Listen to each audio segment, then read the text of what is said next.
Hello, everybody. Welcome back for another Torah Tuesday. We're continuing our study of Leviticus, and this week we are in chapters 17 through 20, which deal with the issue of moral purity. In the great chiasm or literary sandwich of Leviticus, these chapters correspond to the chapters on ritual purity that we've already talked about, chapters 11 through 15. While ritual purity defines when you are in a state appropriate to approach God's presence, and it's not an issue of sin, it's just a matter of being ready to approach the presence of God.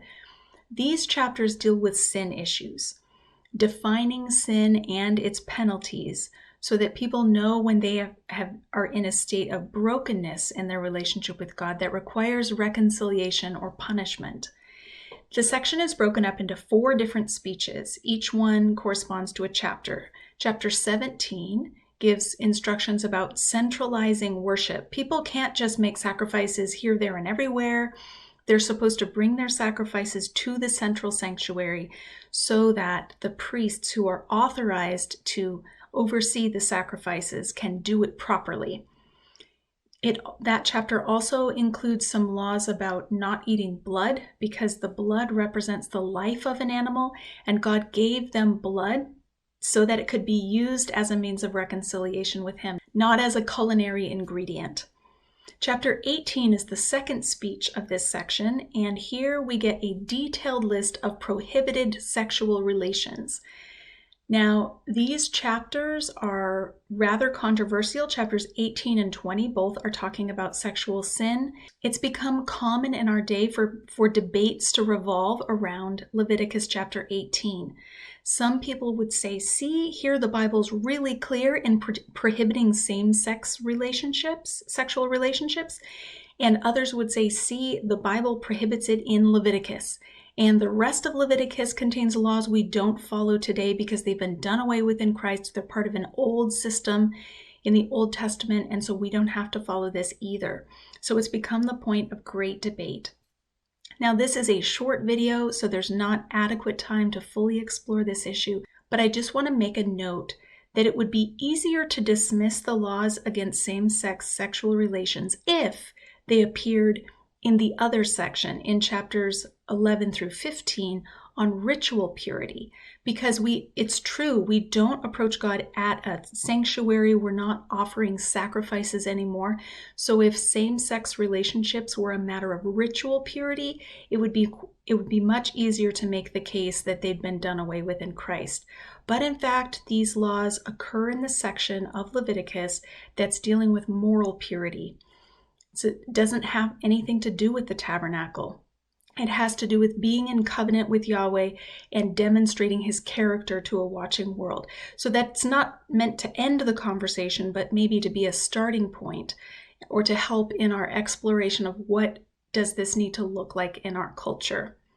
Chapter 19 is a veritable grab bag of laws, but they're united around a single theme expressed in verse 2, be holy because I, Yahweh your God, am holy. So the wide variety of instructions that we see in chapter 19 reflects the fact that if we're to imitate God's holiness, it's going to affect every area of life. We have laws in this chapter about festivals, about worship and sacrifice, about the harvest. There are echoes of the 10 Commandments. There's laws about social justice, about animal husbandry, agriculture, fashion, sexual intimacy, horticulture, diet, magic, grooming, prostitution, fortune-telling, respect, immigration, commerce. It's quite a wide variety. It's one of my favorite chapters of Leviticus just because I love the way it gives us a picture of how holiness should affect every area of our life. And then chapter 20 circles back to the topic of prohibited sexual relationships by describing the penalties for sexual sin. And in most cases, the penalty is death.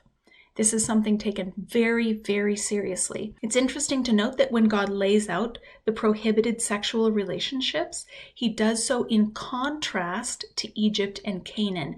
The beginning of chapter 18 says, don't be like the Egyptians who you left, and don't be like the Canaanites whose land you are about to inhabit. You need to be different. God is calling them to be set apart from the nations and to demonstrate his character to a watching world. Remember, obedience to Yahweh's instructions is not, it's never the means of earning salvation. It is always a matter of mission. God has already brought the people out of Egypt at this point.